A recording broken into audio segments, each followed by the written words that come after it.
ब्रजेश जी, आपने कहा कि मोदी जी की लहर चल रही है, तो क्या ये चुनाव सिर्फ मोदी जी के फेस पर हो रहा है या आप लोगों ने भी उत्तर प्रदेश में ऐसा कुछ किया है कि जो हारी हुई सीटें उनको अपने दम पर आप जीत सकें?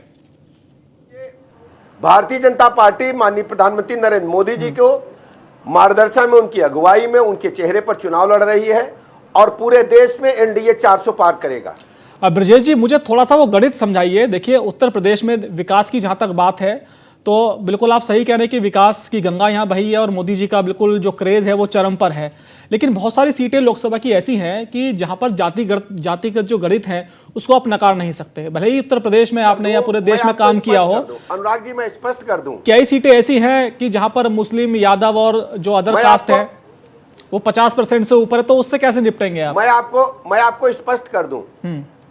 मैं आपको स्पष्ट कर दूं, यादव समाज भी आज भारतीय जनता पार्टी के साथ है। अल्पसंख्यक समाज ने भी भारतीय जनता पार्टी को अपना आशीर्वाद पहले भी दिया है, माननीय मोदी जी के मार्गदर्शन में अब भी लगातार अपना समर्थन दे रहा है। रामपुर, आजमगढ़ जैसी सीटें भारतीय जनता पार्टी जीत चुकी है और अमेठी भी हम पिछली बार जीते थे, इस बार रायबरेली और मैनपुरी भी जीतेंगे। उसका सबसे बड़ा कारण है यादव समाज में बहुत बड़ा असंतोष है।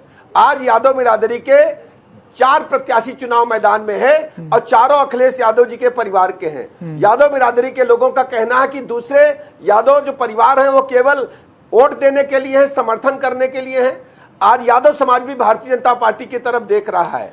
भारतीय जनता पार्टी ने जब से मोहन यादव जी को मुख्यमंत्री के रूप में प्रस्तुत किया है मध्य प्रदेश के अंदर, आज जन जन का भरोसा भारतीय जनता पार्टी के प्रति बढ़ा है।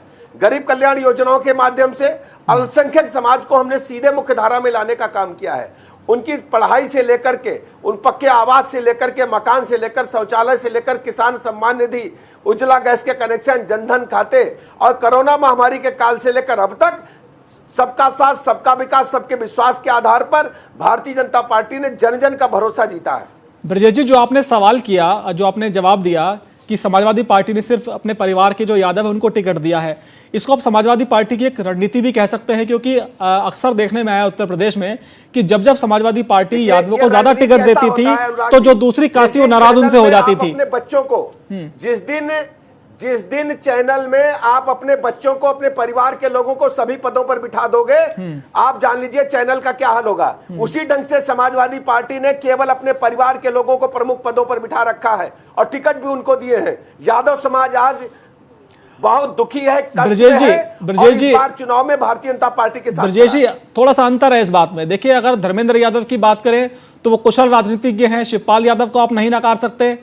हालांकि आप कह सकते हैं कि डिंपल यादव को आप थोड़ा सा कह सकते हैं कि सक्रिय राजनीति नहीं करती, अक्षय यादव को आप कह सकते हैं, लेकिन एक बार वो भी लोकसभा का चुनाव जीतकर अक्षय यादव आया है, तो ये तो थोड़ा सा गलत है। अगर हम भारतीय जनता पार्टी में देखें तो भारतीय जनता पार्टी में भी बहुत से बड़े नेता ऐसे हैं जिनके 2-2 पुत्र राजनीति में हैं और एक विधायक भी है। एक